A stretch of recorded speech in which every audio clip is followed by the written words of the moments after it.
அனைத்து உரிமை குரல் நண்பர்களுக்கும் வணக்கம். உச்சகட்ட அசிங்கத்தில் திமுக கட்சி இது குறித்த அந்த வீடியோவில் முழுமையாக பார்க்க போறோம். வாங்க பார்க்கலாம். நேற்று தினம் பார்த்தீங்கன்னா கலைஞர் நூற்றாண்டு விழா அப்படின்ற ஒரு விழா நடத்தப்பட்டிருந்துச்சு. இந்த விழாக்காக தமிழ்நாட்டில் இருக்கக்கூடிய முன்னணி நட்சத்திரங்கள், அரசியல்வாதிகள் அப்படின்னு எல்லோருமே ஒன்று கூடியிருந்தாங்க. ஆனா ஒரு கூட்டத்தை பெருசா காட்டணும் அப்படின்னா நிச்சயமாக அது மக்கள் நினைச்சாதான் முடியும் அப்படின்றத நிதர்சனமான உண்மையாகவே இருக்கு. இந்த விஷயத்துல தான் பாத்தீங்கன்னா திமுக கட்சி ஒரு பெரிய அடி வாங்கியிருக்காங்க. 1000 ரூபாய் கொடுத்து கூட அந்த இடத்துல கூட்டமே கூடாம இருந்தது அப்படின்றது திமுக கட்சி ஒரு பெரிய அதிர்ச்சிக்குள்ளாக்கிருக்கு அப்படின்னு சொல்லலாம். பொதுவாகவே நிறைய விமர்சனங்கள் என்ன சொல்லுது அப்படின்னா, திமுக கட்சியால ஒரு பெரிய மக்கள் கூட்டத்தை கூட்டவே முடியாது, அதுவும் நாம் தமிழ் கட்சி கூட்டுற மாதிரி கூட்டவே முடியாது அப்படின்னு ஏற்கனவே ஒரு விமர்சனம் இருந்துட்டு தான் இருக்கு. இந்த ஒரு விஷயத்தின் மூலம் இந்த விமர்சனத்தை மாற்றியே தீரணும் அப்படின்னு திமுக கட்சி பாத்தீங்கன்னா ஒரு கொள்கையாவே வச்சிருந்தாங்க.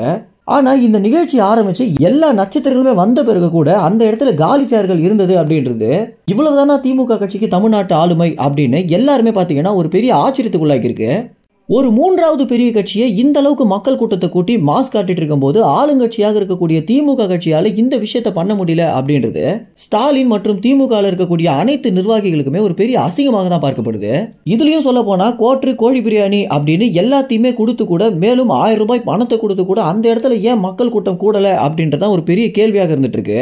நிகழ்ச்சி ஆரம்பிச்சதுல இருந்தே கொஞ்சம் கொஞ்சமாக பாத்தீங்கன்னா நட்சத்திரங்கள் வர ஆரம்பிச்சதும் அதற்கு பிறகு முன்வரிசையில் இருக்கக்கூடிய அனைத்து சேர்களுமே நட்சத்திரங்களாலையும் அரசியல்வாதிகளாலையும் ரொம்ப பிறகு அடுத்தது மக்கள் கூட்டம் தான் வர போறாங்க அப்படின்னு அனைவருமே எதிர்பார்த்து இருந்த தருணத்துல எல்லாருக்குமே பாத்தீங்கன்னா ஒரு பெரிய அதிர்ச்சி காத்துட்டு இருந்திருக்கு. அதுதான் பாத்தீங்கன்னா நிகழ்ச்சி பாதி நேரம் வரைக்குமே மக்கள் கூட்டமே சேராம இருந்ததும் அதற்கு பிறகு கூட நிறைய காலியான சேர்கள் இருந்தது. ஸ்டாலினையும் உதயநிதி ஸ்டாலினையும் மூஞ்சி மாற வச்சிருக்கு, ஸ்டாலினையும் உதயநிதி ஸ்டாலினையும் முகம் சுளிக்க வச்சிருக்கு அப்படின்னு சொல்லலாம்.